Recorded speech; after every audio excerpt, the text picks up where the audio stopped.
Hello and welcome to the Queer and Clear podcast. I'm your host, Catherine Rollins, and this is a series of interviews where we talk to people about their sexuality and their spirituality and where the two meet. Hello, Eva. Hello, hello. Welcome to the podcast. It's an honor to have you here today. I'm excited to be here. It's been all very exciting so far. These interviews have proven to be really interesting, and I'm really excited to have you here today because I feel like, we've been in very similar circles for a while now and have had a pretty similar sort of coming out journey, I would say, and a lot of chats about that. So for those listening, Eva and I met through Wild Grace. So we met at a training earlier this year in Bali, February 2020. Hello. Back when we could go out of Australia. Back when travel was a thing. Yeah. Back when travel was a thing. It seems like years ago. But yeah, we met at a training that I was leading and connected a little bit afterwards and have just been friends since. Anyway, I'll let Eva introduce herself. So Eva, do you want to tell us a little bit about yourself and what you do and who you are, whatever comes to mind? So what do I want to start with? I am Eva. I am a very multifaceted being. I love to dip my toe in different kind of things and different aspects of self and play around with that. And yeah, I've really found my passion work in being an intuitive guide, and I do energy healing and I run different kinds of events for people like courses and circles and workshops, retreats, things like that. And kind of just playing with whatever is alive for me. But I feel like I kind of always come back to the same kind of threads of just like guiding people into coming back to themselves and seeing themselves as their best healer, their best guide, their best teacher, and like constantly turning people to that direction and giving them the tools to be able to self-heal. Beautiful. Yeah, I'd say Eva and I have pretty similar lines of work. We both love to help people come into the fullness of themselves and their self-expression. So on that note, the fullness of self and self-expression, if you're open to it, I would love to hear a bit about your queer journey. Yeah, so my first intimate experience ever was actually with a girl who we were like 7 years old. We were best friends and we were at her house and we hid behind the curtains and we were playing a game and we were making babies and we're really, really in it. And it was like a very like serious thing being like, we are making babies. This is no joke. And then after that, I just had so much shame surrounding my sexuality, being like, what was I doing? This is a girl. That's not okay.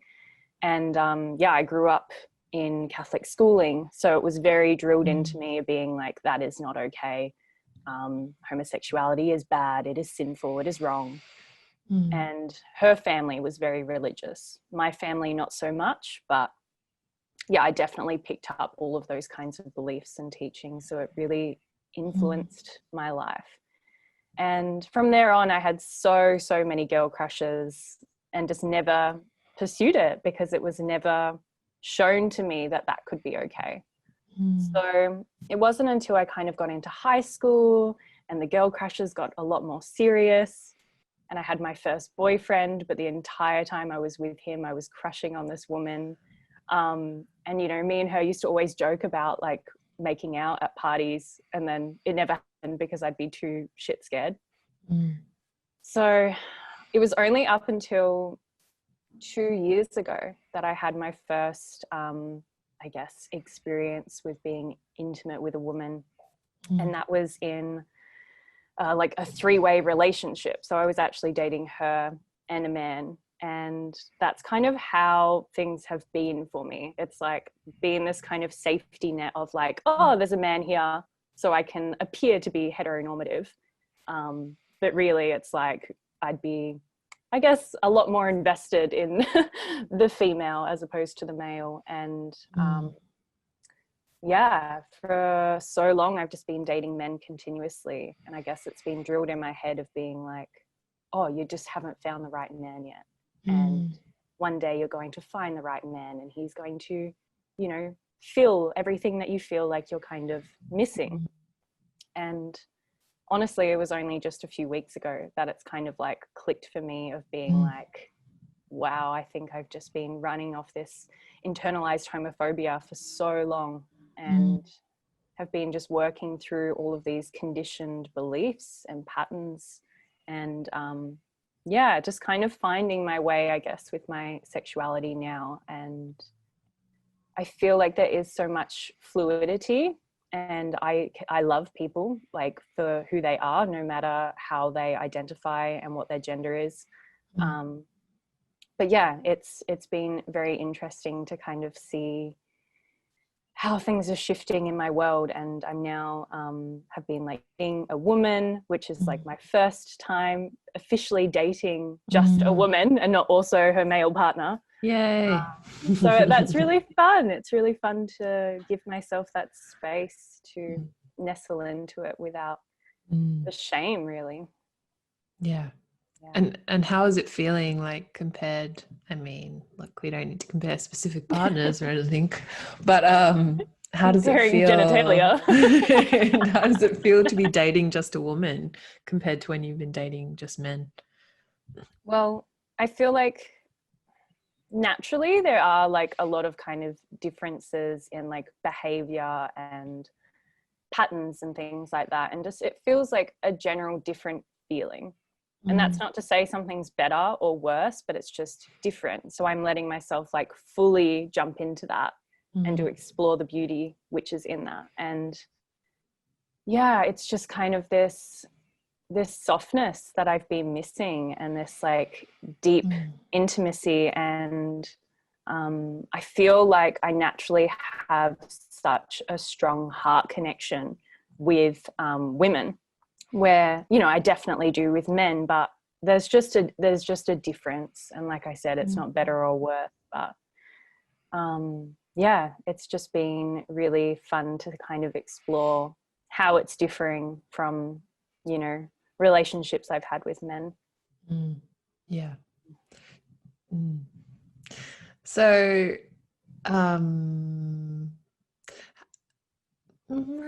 so many directions I want to go in at once. Well, I can see your brain like this mind map. Like this is the thing. People say such fascinating, like complex things, and I'm like, wow, this. It's all so exciting. Let's go to the spiritual aspect of things. What role would you say that spirituality has played in the development of your sexuality? So, yeah, I went from kind of having a very Catholic upbringing, which wasn't supportive of me whatsoever. And even though I was never like baptized or anything like that, I still picked up all of the same kind of beliefs. And I really was invested in those religious beliefs because I wanted to fit in more so. It's like I wanted to fit in with my friends, so I would go to church with their families every Sunday. And yeah, it very much kind of like imprinted this belief in me of being like, this is wrong, this is not okay. And then it wasn't really until I started to get into tantric circles and explore like workshops and retreats and things like that, where I was really given this open space to explore connections with all people.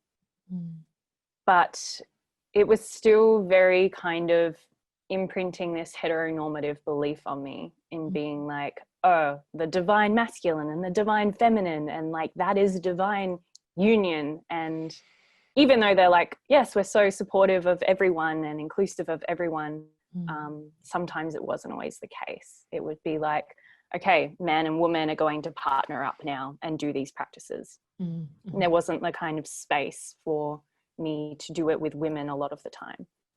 And, you know, using terms like masculine and feminine energy, they would always swap it out for being like man and woman. And I know that's not the case for a lot of people, and people are very mindful of their language, but it did still kind of like imprint this belief in me subconsciously in being like, well, this is the appropriate way to be. And I can maybe explore and experiment with, you know, women, but this is kind of how it's been set to me, like a normal, conscious, divine union will be. Yeah. Yeah. Yeah. I've said this in some of the interviews already, but like, I've definitely felt that sort of creeping narrative as well in certain tantric workshops and things where, yeah, there's just that still that undercurrent of like, oh, it should be a man and a woman. That's what makes sense, you know? And I guess unless you are a teacher who has, an appreciation for queer rights and, you know, like the queer experience, then I guess it's just, for most people, I'd say it's just them going with what they know and then, you know, totally imprinting their own preferences onto what they're teaching, which I totally get. And at the same time, I'm also really loving and appreciating this expansion beyond that and feeling not just my own, like, you know, oh, I know that this is okay, like really having to kind of like fight for that in my own system, but also feeling that support from others. And I know you and I have had a similar experience with a mutual friend of ours who really just kind of helped us both like get over the line.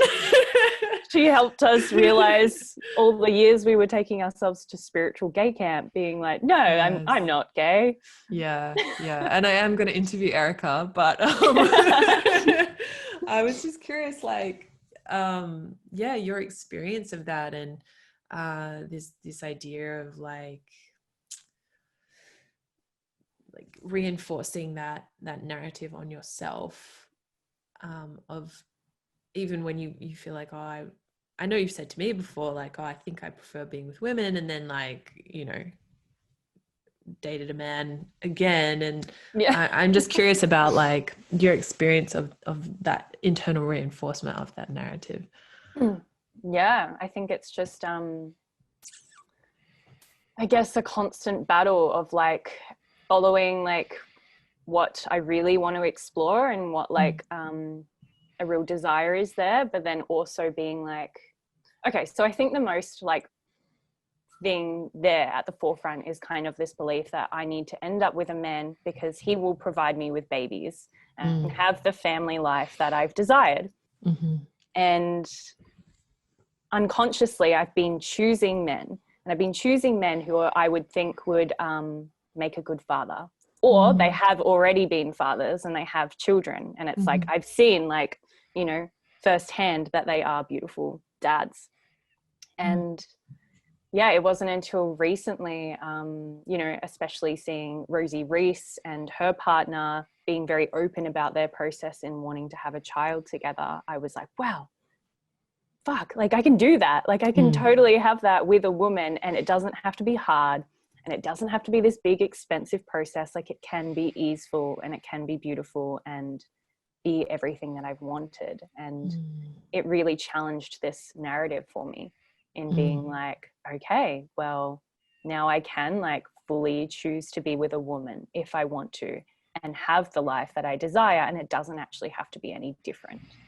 And now that I'm fully like seeing that, it's just like giving me so much more freedom and peace of mind in being like, yeah, it doesn't matter, and I don't have to let these kind of things come into play with who I choose to relate with.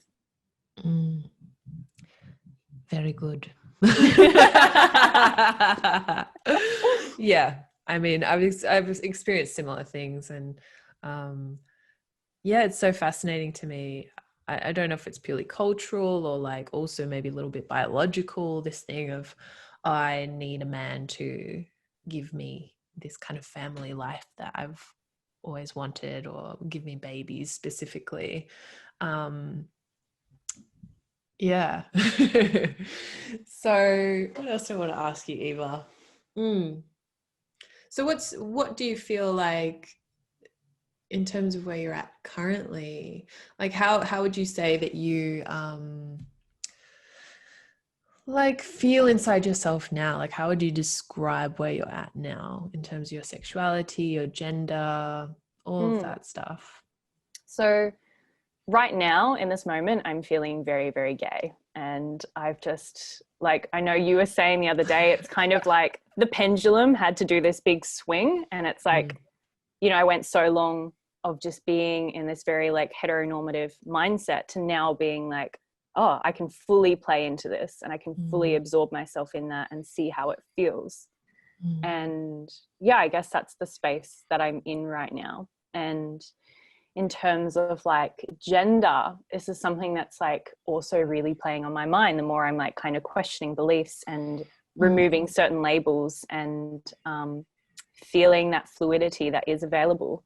I'm like, I'm not sure. And it's something that I'm kind of uncovering. So it's like at this moment, I'm like, yes, I identify as a woman and, you can reference me as she and her, but yeah, I'm starting to like play around with how like terms like they and them would feel instead, because yeah, I'm starting to feel the limitations that I'm putting on my identity with certain labels and kind of what feels comfortable. And I would really like to expand out of that and to explore just what is possible, really. Yeah, totally. Could you tell me more about this whole no labels thing? So I feel like I don't want to attach myself to a label around my sexuality. I've tried to feel into certain labels and nothing really feels quite right. Like it just doesn't encapsulate the feeling of me. And when I think about it, I'm like, why do we have the labels in the first place? It's like people are trying to break away from this one label and then they're just moving to another label. And I see how that's really beautiful, and it allows people to really claim their desires and their space in this world. But I'm like, we probably just don't need them altogether. And really, it could just be limiting us in seeing ourselves as this certain way or this certain way. So if I remove that, it's giving me more sense of like fluidity, like whatever's alive, whatever's true for me in each moment, I can flow with that. And then I guess same with like gender expression, like however that looks for me and however that feels for me, it's just going with that in each and every moment. And yeah, I had a friend ask me the other day, she's like, so would you call yourself non-binary? I'm like, I don't know. There's so many things like in my brain right now and on my heart. And yeah, I'm just kind of taking it as it comes and finding what feels good and seeing if I even need to have that label there. And maybe it just is. And that's great. And it's like, I have been talking to people about how I've taken like masculine and feminine energy terms out of my work completely. And I've had a lot of people question that. And when I really feel into it, I'm like, well, I just don't actually feel that there needs to be that distinct separation. Like energy is so fluid naturally, and it's constantly ebbing and flowing. And if we attach to a certain label and a certain way of how that looks, we're kind of just limiting ourselves and limiting our expression. And people really get attached to these labels of being like, oh, I'm too in my feminine or I'm too in my masculine. And then they kind of like shame themselves for it. And then it's like in intimate, like relating dynamics, it's kind of like, oh, you have to hold the masculine pole and I have to hold the feminine pole because there needs to be polarity. And again, that's just kind of limiting us so much with the natural like fluidity that is available. Yeah. So I'm like, well, how does life look just removing all of these labels? And to me, it feels great. It feels good and it feels expansive and like I have more room to play, really. It's like I don't feel the need to intellectualize something that doesn't actually need intellectualizing and need certain labels. I think for some people it is really helpful to go into that, and for me for a little while it did help me to kind of see maybe areas where I was out of balance, but I'm like, okay, well, my whole work is revolved around making people feel whole as they are. So why am I kind of doing this separation and then, you know, breaking things down and people being like, oh, well, I'm not this, I'm not enough, I'm not this, or not this. And I'm like, how can I just bring that all back together to feel that sense of wholeness? Yeah. And if, you know, underneath masculine and feminine, those terms, there's just qualities. And I'm like, instead, can I just speak to a specific quality related to someone else or related to me? And for me, that feels so much better. And it feels more direct and clean and clear, and not needing to kind of play into those terms that are still quite heteronormative, as people do relate to them as man and woman instead of masculine and feminine a lot. Yeah. And that's how they're often depicted, right? It's like in, you know, images, illustrations of the divine union. You've got like a man and a woman wearing a headdress. That full, I'm sure like, you've seen Shakti, it. Shiva energy. Yeah. And I guess my sense is that, like, in times gone by, it's been a helpful way to think about it, because of the more traditional roles that we've played in gender expression. But I feel like we're shifting out of that now, or we're shifting out of the need for that now. And also people are, able to choose more about how they are in the world, what role they play. We're not really limited to our biology in that sense. Like, you know, if you're born female, you're not expected to like grow up and have babies and like play the role of the wife in the family.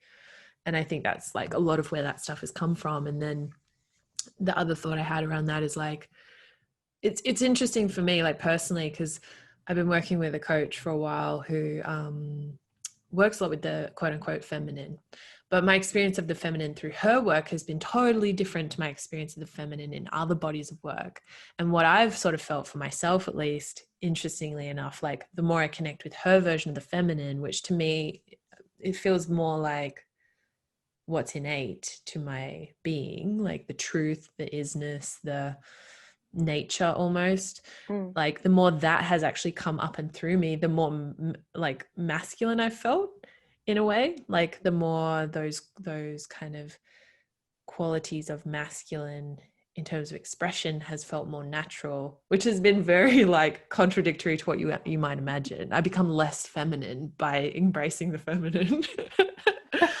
And like I'm like, oh, the natural way of being for me is like way more gender fluid and probably a little more masculine than feminine in terms of like that like expression, you know, like long hair versus short hair, or like direct versus sort of like feely. So yeah, I just think it's for me at least, it's just not like the full picture. And also it's very confusing for people, like the language in itself. What I'm feeling is like I see a lot of conversations around these qualities or these energies, and it's like people don't even really know what they're talking about. Or like two people are talking and I'm like, you guys are talking about different things right now. Like, could we first get clear on the definition of what you're talking about and then we can talk about it? And also people have a lot of innate bias or even trauma or like strong feelings around masculine and feminine, especially if you are someone who is queer or has experienced some kind of like, you know, maybe you grew up as a really feminine boy. Like you're going to have associations around that word that, you know, other people might not. So I see innate problems with that language in general. And I agree. I think we could do better. And I feel like it's just getting so misconstrued from like the original kind of reason why these terms came in. And now people are using it as a way to shame others or shame themselves for not being like enough or not meeting these standards. And it's like, I saw a post the other day and it was basically just playing into this kind of like, oh, this is what masculine is and this is what it isn't. And it's like playing into this role of being like, oh, this is toxic masculinity. And I see it all the time with like toxic femininity, toxic masculinity, toxic relationships. And yeah, this is something that I was talking about on my social media the other day, just the kind of feeling behind this word, like toxic, and how it is, the vibration of the word just feels disgusting. And it's like we're using it as a way to kind of shame ourselves and shame other people. And yeah, it's like kind of counterintuitive. It's like, you know, you're saying you're focusing on these things to make you feel like whole, but then you're kind of like shaming yourself and being like, well, I'm not whole because of this, instead of using that awareness to kind of show more compassion and acceptance and love for who you are in all of your expressions. And then I'm also seeing a lot of people, you know, who do kind of feminine embodiment work. There's this kind of image that they're painting of what the feminine is. And it's being like, oh, she wears like flowy dresses and she is always like dancy and floating everywhere. And, you know, she says this and she speaks like this and she does these things. And it's kind of like attaching to a personality, and then giving this warped perception of what I guess the feminine is.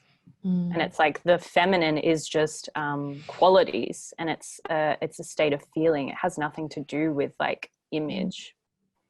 So yeah, I just feel like there's been so much of a mind fuck with like using this language and the labels and people's attachment to them. And like you said, it's so like reflective of people's individual experiences and wounding coming into it. So I'm like, well, it feels better in my life to just remove it completely and to speak directly to feelings and qualities, especially if I want to be working with someone and transmitting a thing to someone.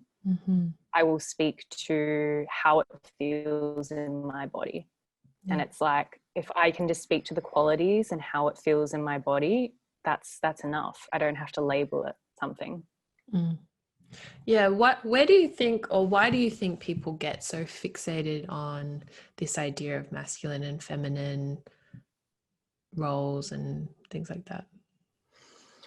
I think it's just a way of people like playing this like fix it thing. It's like they're feeling like they need to fix themselves and like they're not enough. And yeah, like I said, it can be like, it can serve people in a lot of ways in, you know, cultivating this inner union. But I'm kind of like, I don't think that is needed at all. I don't think there needs to be a union of self, because you are in union always. It's like nothing to work on and nothing to work through, but people are like, oh, there's something wrong with me. There's something bad with me. I need to be more like this. And I'm like, well, can we bring that back in and show yourself just love and compassion for where you are? Every aspect of self, whether it's light or dark, like it's all beautiful. And then just work on cultivating some extra things that you want to bring into your life. It just feels so much simpler and less complicated, and we don't get lost in the words and the terminology and the meaning of things. It's like we're coming back to that feeling of self, like how it feels in your body and how you want to feel in your body. Yeah, what comes to mind where you're speaking is like the ways that, I know this has been true for me, but I just keep getting the same like image or thought of like, you know, people being very wanting to have connections, wanting to have sexual connections, wanting to have intimate connections, and coming to like a tantra workshop to learn how to do that. And then being like, you know, if they're in a male body, being like, oh, I should be more like this, like more masculine. I'm doing a lot of air quotes here, guys. Masculine. There's been so much going on this whole time. So much, so many hands. And then if you're in the female body and you're like, oh, your main desire coming in might be just like, oh, I really want to connect with people and feel desired, feel desirous. And then you go, oh, I'm supposed to be more feminine. And then it becomes, yeah, like you're saying, you know, this thing of, oh, I'm meant to be this. Yeah. And I've been speaking to, as you know, like a few people doing these interviews, and what I've realized through talking to both female-bodied people and male-bodied people is that it seems to me like each one of them has come into the world feeling naturally a certain way. Mm. And then at some stage along the way, and this really seems to relate a lot to queerness and people's sexuality and their sexual preferences, they were told like, hey, the way you're being is bad, or like is problematic, Not enough. not Yeah. enough. And especially, I think it is harder for male-bodied humans in some ways, because they're like, if they're feminine or they're flamboyant in their expression, this like society has typically been like, hey, stop that. So I can see how this language, and it really does tie into homophobia and internalized thing of being like, oh, you shouldn't be like that. And I've definitely felt that. Like it's been years actually, I've just been really in my quote unquote feminine expression. And then at a certain point, through really diving into like the truth and through diving into what felt most natural to me, it just like burned up in a second. I was like, wait, I don't like, a lot of how I've been expressing myself just isn't actually true to me. And I just wanted to fit into, I just wanted to fit in. I wanted to fit into the community I was in. I wanted to play the roles. I wanted to be desired. Relatable and Yep. to fit in this image that we're painted of what we're meant to be playing out. Absolutely. And using that for promotion, using that for marketing. Oh, totally. And not that I think all of it was innately fake or anything. It felt true in the moment, but I'm just seeing that like beneath that, and through looking at my own history as well, like my own upbringing and everything that I received in my conditioning, I'm like, oh, okay. So this whole feminine facade for me has been a bit of a like, hey, don't look too closely. Don't see this very vulnerable part of myself that's actually really attracted to women. Like, don't look. If I just put up this beautiful facade, then maybe you won't see me. And that's really been, it's like strangely been all connected for me. So I'm curious if you have had a similar experience, or like, if anything comes up for you around that. Yeah, well, as a child, I was actually more what I guess you could call like masculine. And I was like such a tomboy. And I loved to go and catch tadpoles and like roll around in the mud and hang out with boys. Like I loved it. I always wanted to be running around and getting messy and doing all of those things. And then my sister was like kind of showing me a different way, someone who loved to play with Barbie dolls and put on makeup and do all of these things. And I kind of shifted myself to want to fit in with her. I wanted to be relatable. I wanted to connect with her more. So I started doing things that she wanted to do.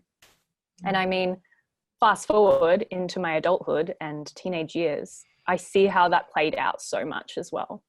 Like this constant desire to like fit in and be one of the girls and to have girlfriends. And I would do certain things that just was kind of a form of self-abandonment and not like true to what I wanted to be doing. And it's kind of like I did shame myself for being very what you could call masculine for so long.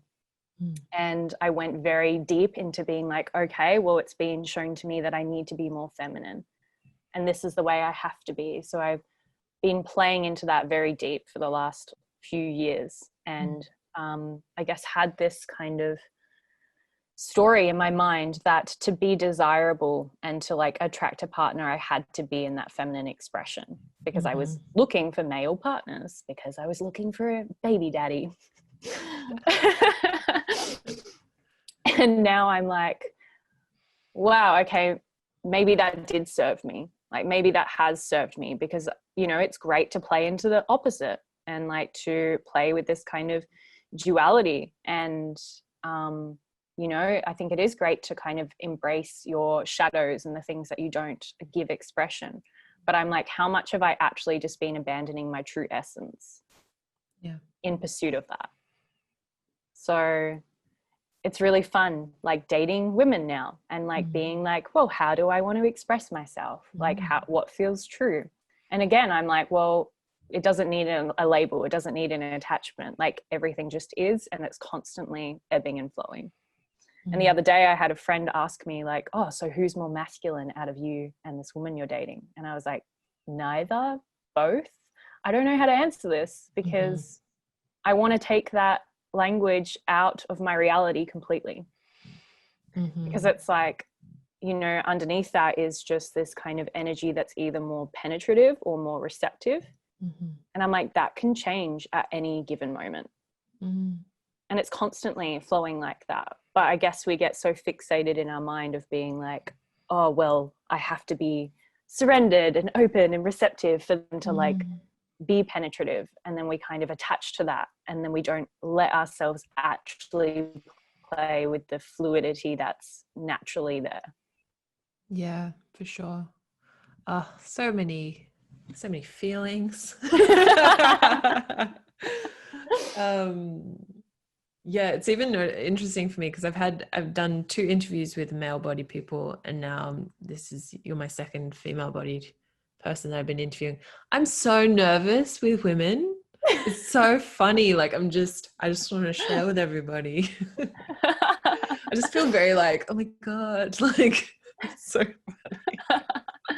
My experience of it is just very, very different. And I guess I bring it up only because we're talking about this whole like polarity dynamic, and it's feeling really nice, like hearing you speak about like how taking those words out, and whether that's in like a client practitioner context or in like, you know, 2 people dating. What a relief, like to just drop, what I'm seeing is like drop that layer deeper beneath these top layer ideas and just sit with like, well, what feels truest? What's real? What's real? And that's really been like a big question I constantly have been asking myself recently, and it's a big part of my practice at the moment is like, yeah, what's true here? What's most honest? What's most real? What's most authentic? And then you just get to play. Yeah. And it's like, yeah, like a lot of teachings, like if I speak specifically to like tantric teachings, gave me this another layer of conditioning, I guess, in believing that things had to be the way that they were shown to me. But I'm like, actually, I can be more discerning and I can feel what's true for me. And, you know, I can take that into account and I can have more awareness about certain things. But I'm like, well, what actually feels true in my body? And I mean, a lot of people could probably relate to this in being like, yeah, it's like shown to them like, oh, this is how things are. And this is the way that things play out, and not really taking the time to question that and to question their own unique truth. And that's kind of where I'm at right now, in this space of being like, well, what's true for me? Like, I don't actually have to attach to any person's version of truth. I only have to follow my own. And yeah, in this moment, that's what feels best for me, really. And celebrating you in this. And I've had, you know, people that have like attended my my recent course that I did. I was so open about all of this with them, and clients that I've had, and every single person has received it so well. And it's been like, that actually feels so good, and it feels really true. And like, you know, people were sharing with me that they really admire my devotion to truth and giving people that permission to find their own truth. And I'm like, yeah, I could teach you certain things and speak about my individual experience and my individual expression, but it's always going to be different for every individual person. And take what resonates and leave what doesn't. Just continuously check in with yourself and feel what is most true. Yeah. Beautiful. Cool.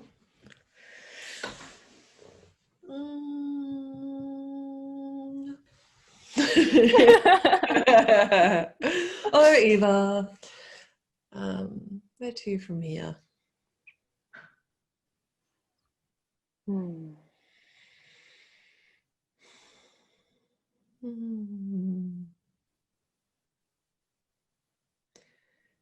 Yeah, I'm feeling to ask you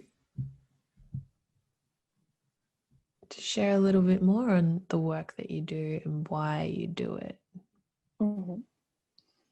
So yeah, I initially started kind of doing energy healing, and then I soon realized that I didn't want to just be this person that people came to for healing maybe once a month and then went off and continuously did the exact same things that would just get them into the exact same circumstance again. And I was like, okay, this isn't really the fullness of what I want to do. I want to actually guide people in knowing how to heal themselves and to implement different things into their life, which will support their physical, emotional, and, you know, spiritual, energetic well-being. So I started kind of just showing people how to become more in tune with their body and with sensations and with energy, and to learn how to give their emotions expression so that they didn't then have all of these energetic blocks in their system and they come to me and they'd be like, fix me. So it felt really good just to naturally kind of implement things that I had learned through different teachers, and then things that I had implemented in my own life, and to see the flow-on effect of that was just incredible.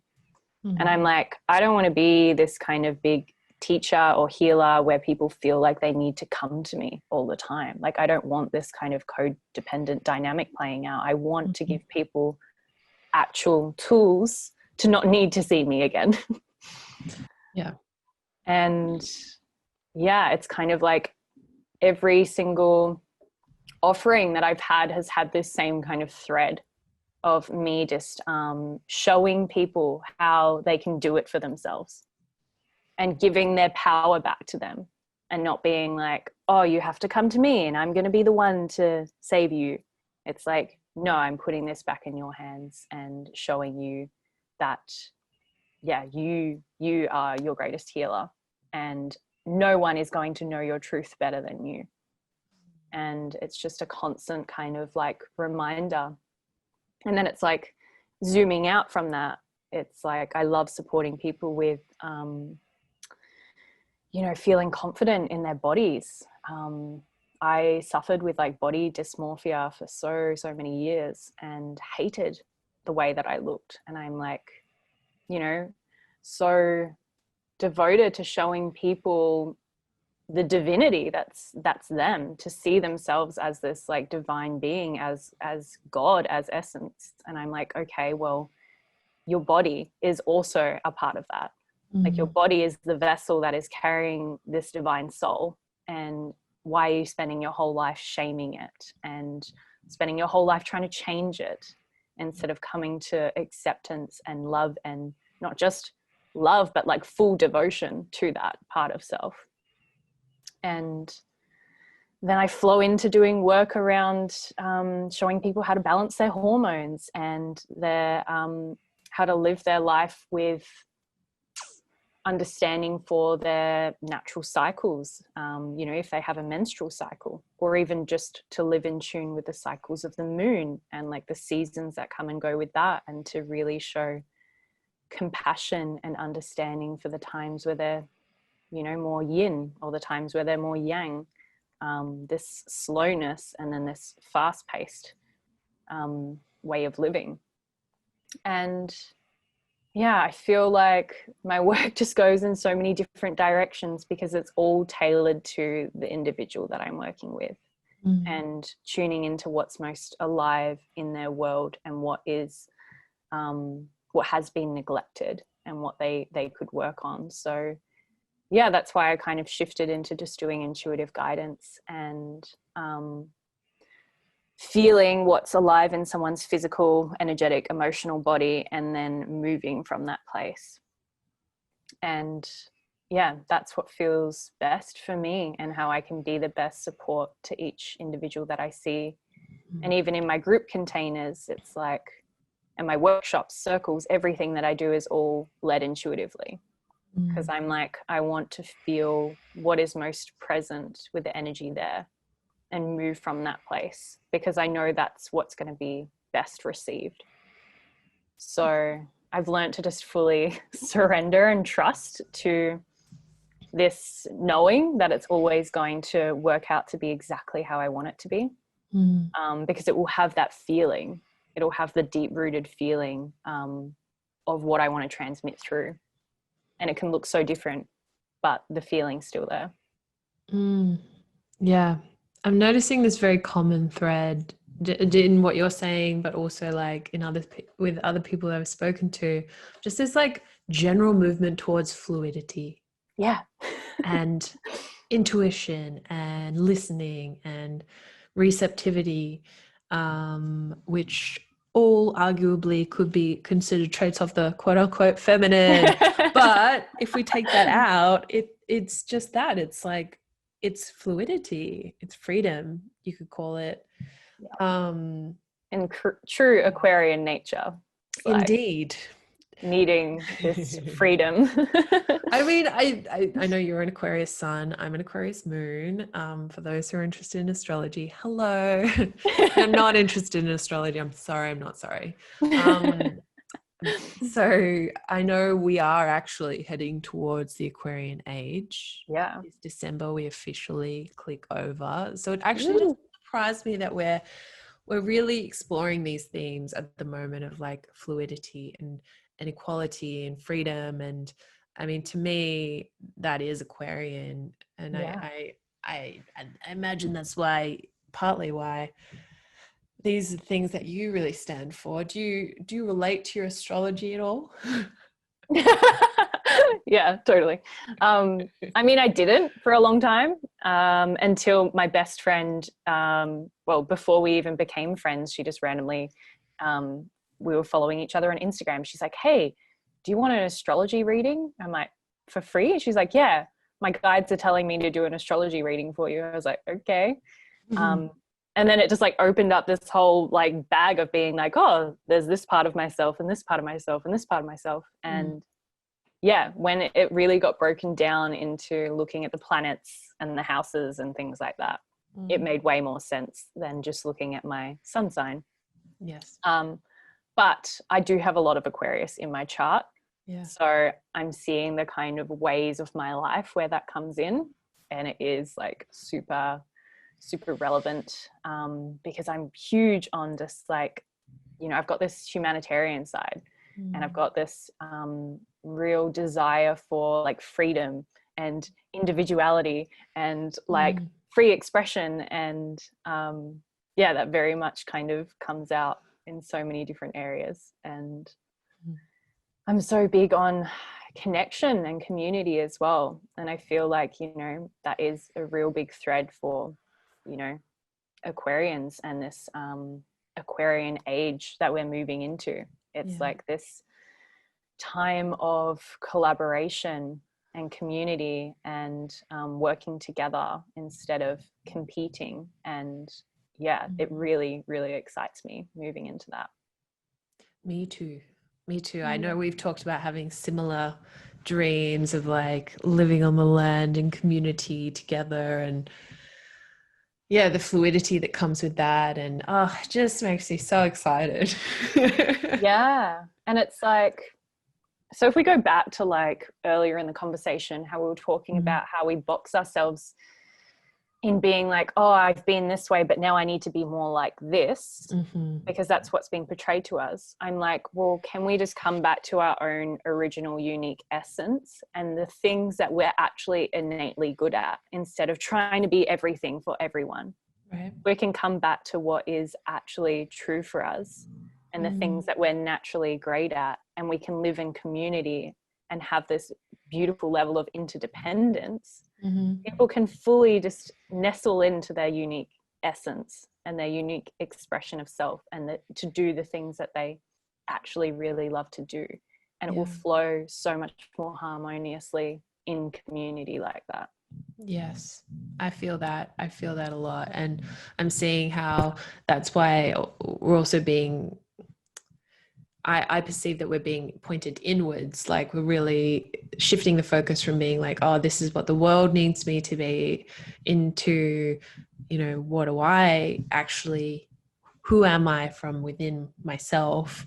And because that's really the only way that works. And yeah, a lot of the work that I've been doing and that you're doing and, you know, other people we know are doing is really about breaking down those external pressures and structures and expectations and bringing it all back in. And I mean, I couldn't be more of a fan of that whole process. I think it's fucking cool. And that's why I do it with people. And it just excites me so much to see that moment where I don't know if this is your experience as well, but I just love that moment of someone realizing that something that they've thought is true that causes them a lot of pain, suddenly they go like, oh wait, that's not me, or that's not true, or that's not native to me. And then that they reclaim that like part of themselves that they're like, oh, this is me. And it's undeniable. It's like, this is obviously me. It feels like me. It's exciting to me. It feels so good in my body. And there's like few better feelings than that. Totally. Yeah. And yeah, I mean, that was very much my experience with this 6-week online course that I just ran called You Are Divine. And people kind of, I guess, came in with this idea of what it was going to be like and kind of trying to be more of something else. But really, it just gave people this full permission to go into who they are and to like work through all of these conditioned beliefs and these stories that they had been telling themselves, and to work through those layers of kind of trauma, and then to come back to like what is real. And it's just this like big sigh out in being like, oh fuck, I can be this, and this is perfect, and I don't actually have to try and be someone that I'm not, because that's just exhausting and it doesn't serve anyone. Yeah. Yeah. Oh. So if people want to find you, Eva, firstly, like, what are you offering at the moment if people want to work with you? And then how will people find you? I'll also put your links down in the place where they go. Yeah. So I offer intuitive guidance sessions one-on-one, and I do inner child healing sessions as well, because that's something that I've noticed, like underneath the kind of masculine and feminine things, like what feels most true for me is coming back to the inner child within, and to be doing healing work around the wounding that's there. And I guess for a long time I was kind of like, oh, this is the inner father and this is the inner mother, but I'm like, that no longer resonates. And it's like, you know, you have yourself, which is the parent, the one single parent, looking after this emotional wounded part of self. So the inner child sessions are just really journeying into that and seeing what's alive there and what wants to be worked through from a very gentle, compassionate place, not this place of being like, I am a shit person and I need to change myself. Yeah.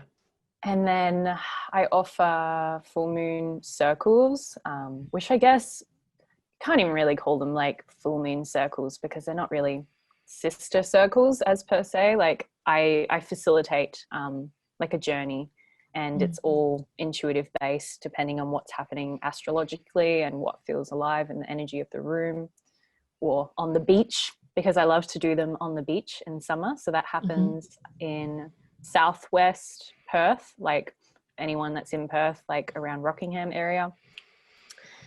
And I run the occasional workshop and retreat and things like that.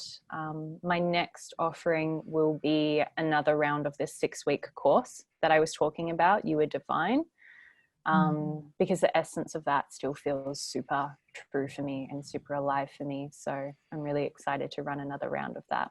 But people can find all of this on my website, which is just evasumpter.com. And yeah, I'm very active on Instagram. So I post a lot of content on there, which is just Eva Sumpter, super easy. And then I do have a business page on Facebook, but I feel like Facebook's very outdated. But it is great because I do post my events on there as well. So if that's somewhere that you go to find events and stuff, follow my business page, and I post everything on there, because I do also have a community group for people in Perth, for female people, anyone who identifies as female, as a woman, to be a part of the group. and I run community events. So as well as my circles every month, I do free community meetups where we do fun things like go hiking and do clothes swaps and have picnics and stuff like that, just to really have that deep, meaningful connection outside of a workshop space. Because again, I love connection and community. Amazing. So if people want to be added to that group, just let me know if you're in Perth. Awesome. Thank you, Eva. This has been very enlightening, very interesting. Thank you. It's been fun.